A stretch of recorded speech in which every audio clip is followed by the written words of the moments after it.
Yo, what's up? Welcome back to another episode of The Sauce, and we're on a two-day heater, but tonight we're off to a little bit of a rough start. Western Kentucky's down 15. They just muffed the punt, looking awful. Oregon's off to a terrible start. NBA's looking okay, though.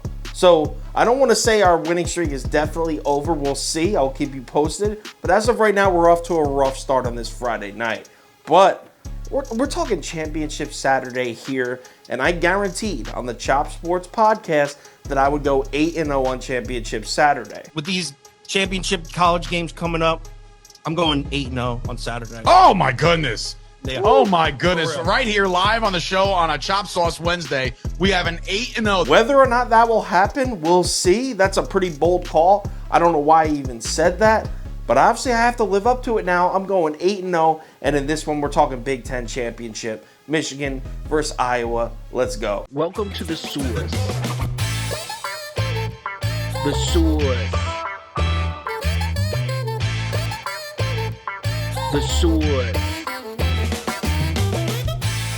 Hey, get the sauce. All right, like I said, Big Ten championship, Iowa versus Michigan. We got Michigan laying 11 points at home here, and the early action is still on the Wolverines. 70% of the money on Michigan. This is as of Monday morning at 9 a.m. Yo, so check this out. We got a little bit of weird line movement here. So we get a small shift. A little bit of money comes in on Iowa, a 5% shift. Line moves from 11 down to 10.5, right?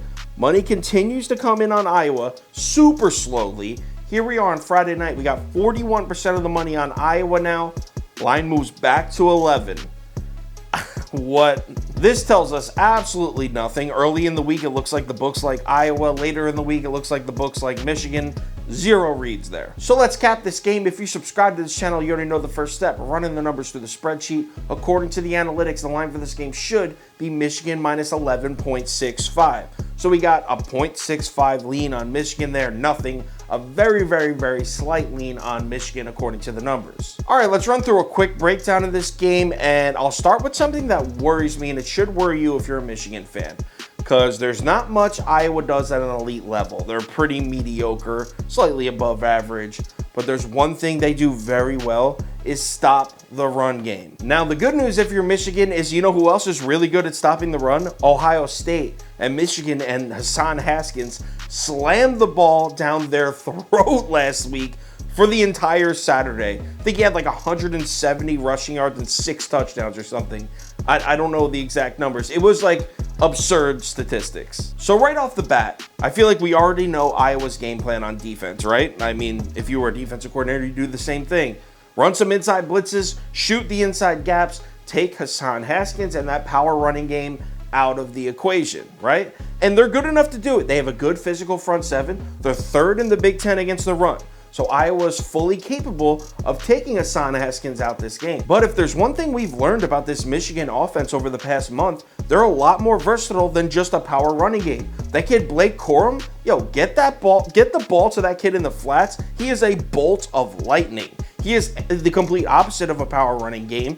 Cade McNamara also way better than I thought. I mean, I'm not going to sit here and say McNamara is an elite Big Ten quarterback, but yo, this kid can make plays, completely capable of playing in a big game like this championship. Between the versatility of Blake Corum, who's now 1 week healthier, and all the different looks that Jim Harbaugh's been giving us with that Michigan offense, I don't think they're really even going to care if Iowa comes out blitzing A-gaps all night and tries to take the power running game away. Honestly, think they'll use that to their advantage. But the truth is, Iowa's defense is very good, and I think they could give the Michigan offense some problems, right? I don't think they can shut them down. I think Michigan's going to score some points, but I still think that Iowa could at least slow them down. Now, the question is, can the Iowa Hawkeyes score on offense on the Michigan Wolverines defense? And the answer is, if you're using the entire season as a sample size, no, probably not. But to the Iowa Hawkeyes' credit, their offense does seem to be gaining some life. Now, in the last 3 games, they've played Minnesota, Illinois, and Nebraska. Now, these teams are a little bit on the bottom half as far as the Big Ten power rankings go, but all 3 of those teams can play defense, maybe with the exception of Illinois. All 3 of those teams can play some defense. Iowa's still putting up 30 points on them. So it looks like the Iowa's offense got out of that funk. If you remember, they had 3 games in a row I think it was against Wisconsin. I don't have this written down. I think it was against Wisconsin, Purdue, and someone else where they put up like 7 points, 10 points, or something like that. That Iowa offense was dead for a 3-week span. That seems to be in the past. It looks like the Hawkeyes offense has woken up a little. As far as a Big Ten championship goes, I gotta say this is definitely not as entertaining of a matchup as I would like to see. I love the Big Ten. I'd like to see Ohio State in there. A lot more exciting, but Michigan deserves to be there. Great win last week. Iowa is just the most boring football team to watch in the country, for real. I think the best bet here is the under at 43.5. But for this, I always pick a side. I would never put out a YouTube video and take a total. It's a cop out. I'm going to take the points. Give me Iowa plus 11. As far as the 8 college football games goes, this is probably my least favorite bet on the board because I truly think Michigan is fully capable of covering an 11-point spread.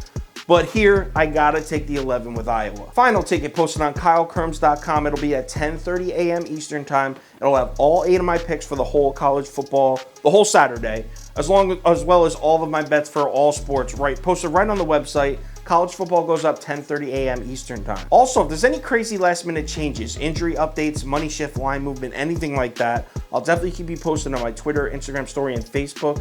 So make sure you check one of those 3 platforms before you place your bets. College football championship Saturday is here. Hopefully this night finishes better than it starts. It's still early. Plenty of NBA action. We're actually looking okay in NBA. If the Sixers come back and cover, which they're down like 10, if they come back and cover, we're actually looking like we might have a big night. Let's pump the brakes. We need Oregon to come back, and they're down big. Western Kentucky's getting routed. This might be a losing night. We'll see. But let's make some money on this Saturday. It's a big weekend. I'll talk to you on Twitter.